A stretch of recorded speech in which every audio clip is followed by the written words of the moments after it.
Hello Sheila, what are we doing today? Hello Douglas, this is Sea Change at 70, Resilience in Aging, whatever age you are.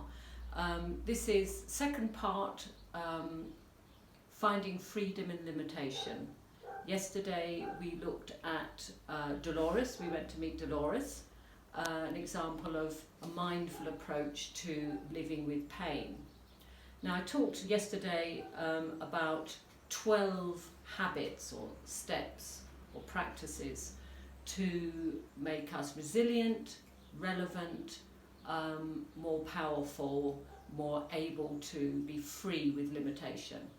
So today we're going to look at step or habit 2.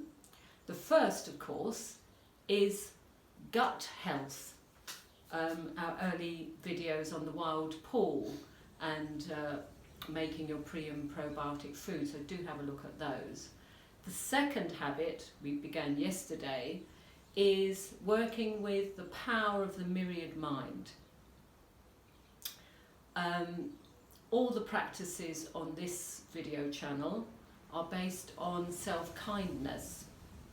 You can see Daily Dose of Self-Kindness, Nurture Grows Resilience, and today we're taking that self-kindness practice on into more focus and empowering the mind through meditation and mindfulness practices. So why are we basing the whole of resilience in aging on self-kindness? If we think about it, let's look, we're in the process of huge social change, movements coming together as they do periodically, and we hope this time for real change when it comes to racism. Now look at ourselves and the way we treat ourselves, the way we treat parts of ourselves that we're not happy with, or experiences we don't want to have, like pain, how we reject them, how we don't want to know them, how we don't have empathy for parts of ourselves. That's normal, that's normal reaction. However, we can intervene in that. Instead of bringing rejection, oh, I don't like the way I look this, I don't like the way I feel that, I don't like that experience, I don't want this pain, I want to fix, fix, fix. We can instead bring an attitude of observation, of acceptance, and transform that experience through that act of self-kindness and compassion. We can bring gratitude to the totality of our experience, and in that attitude transform our experience of it. Now imagine the world full of self-kind people. John Lennon, imagine the world full of self-kind people, of loving people. How much more empathy for people we don't know, for the stranger, for the other. How less others there are, how we're all us. Okay? So just like the women's movement I belonged to back in the 70s, the personal is political.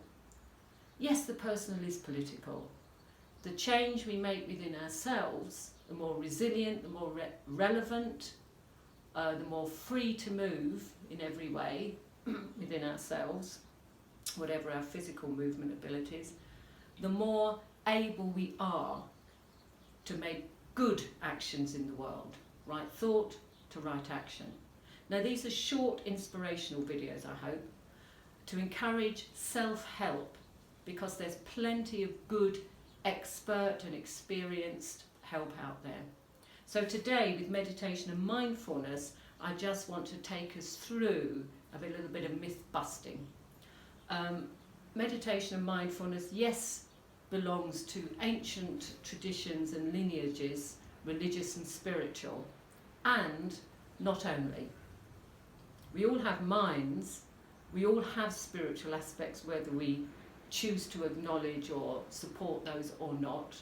We're all responsible for what we feed our minds and how we look after our minds. So meditation and mindfulness belongs to all of us, however we come at it, whether it's for pain relief, for relaxation, to get to sleep, to strengthen our focus, whatever reason we come to it.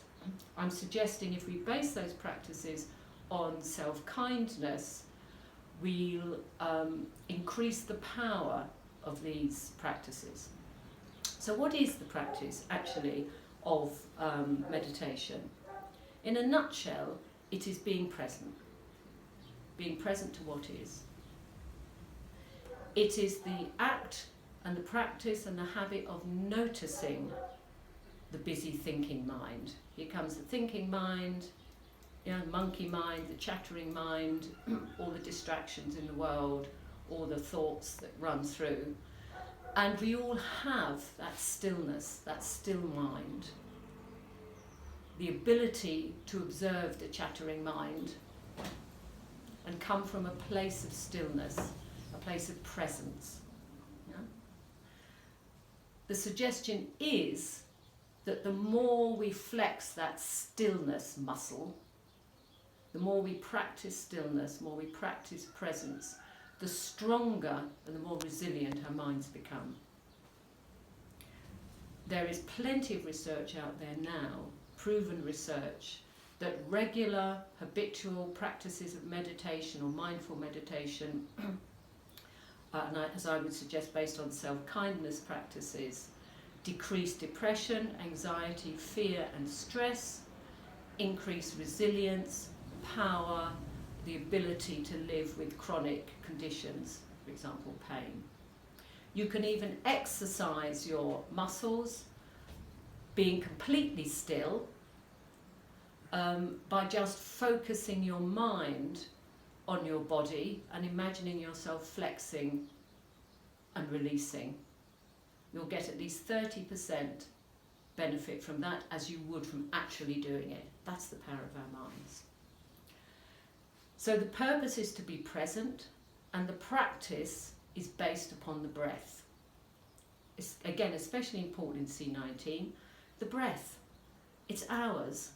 And as we did on the earlier videos, Nurture Grows Resilience and Daily Dose of Self-Kindness, focusing on the breath immediately connects us to the present, immediately connects us to that stillness, the still mind.